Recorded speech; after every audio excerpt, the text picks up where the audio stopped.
Mr Kerr. Well, this is my first committee debate as a member of the Constitution, Europe, External Affairs and Culture Committee. And I think it's only fair to be clear with the Chamber that I am not actually a spokesman for my party on this subject. But I do welcome the opportunity to share my thoughts. And while I wasn't part of the committee during the evidence gathering, the report is thorough, balanced and fair. And I want to record my thanks to the convener, the then committee members and the clerks. Whatever you think of Brexit, it's done. And it isn't going to be undone. We're not going back. Now, I do not disguise, I'm glad we're out of the European Union, and I would vote leave again. I've represented Stirling during the Brexit Parliament, and I voted for Brexit countless times during that Parliament. Yeah, of course I will. Keith Brown. Would he not consider, giving all that he's heard and what the report says, that Brexit is not done? People are paying day in, day out, week in, week out. Businesses are losing money. We're losing trade. Exports are being lost. Brexit is far from done. Can't he see that from the report? We have a new relationship with the European Union. So Brexit is absolutely done. And let's be clear, leaving the European Union was always going to be disruptive. It was always going to change our relationship with the single market. But the transition could and should have been smoother. The terms of departure and the new relationship should have been negotiated together and not sequentially, because all that did was make a complex issue even more complex. Of course, the European Union has no interest in making it easy for a member state to leave.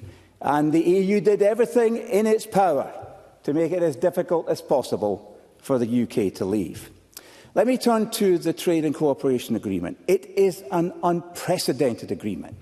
It was then and it still is, for the EU to strike with any third country. It's not the hard Brexit that the Cabinet Secretary was describing.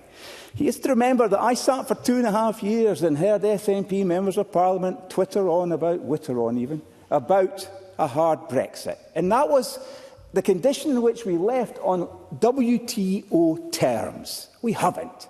We've left with an unprecedented agreement. Of course. Martin Whitfield. I'm very grateful to the member to take an intervention on that point, and he struggles with the concept of a hard Brexit. Would he accept that it was a Conservative Brexit deal then? Stephen Kerr. The agreement was indeed put through Parliament by a Conservative government after a general election, where sadly I lost my seat, but we ended up with a majority. We ended up with a big majority, over 80, 365 Conservative MPs. And yes, Brexit was done. That was the point of the December 2019 election. But we left with a free trade agreement with many pluses. However, like all negotiations, this agreement is a compromise, and some aspects of the agreement could and should be improved. And the committee report effectively outlines how the TCA can be improved to support Scottish businesses, and I support that pragmatism. Border checks for goods entering the UK from the EU should be implemented without further delay, as required by the TCA.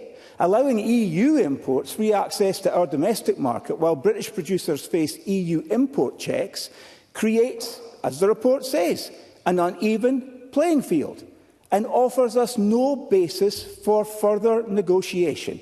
You can't negotiate improvements to the TCA without leverage. You have to have something that the other side wants, other than our fish. And of course, there's been much needed improvement in the working relationships between the UK and the EU since Rishi Sunak's Windsor Framework Agreement. And I, for one, welcome Britain's return to Horizon. It's evidence of the improving nature of the relationship post-Brexit.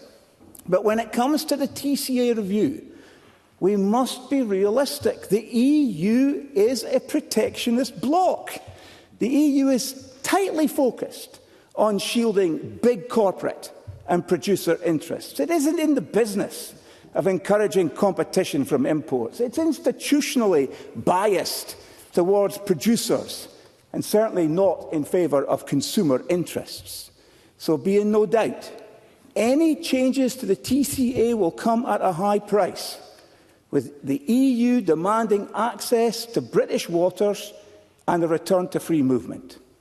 And we shouldn't sacrifice British sovereignty, British waters or British fisheries.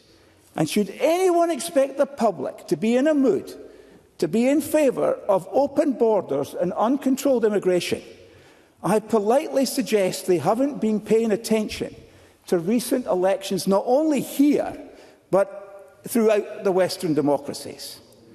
Now, Presiding Officer, I am optimistic about Britain's place in world trade.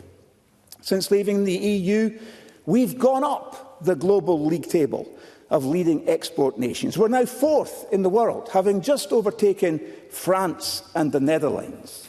Meanwhile, the EU's share of global trade has continued to decline. In 1992, it was 28.8%. Now it's 17.5%. The decline continues. George Adam.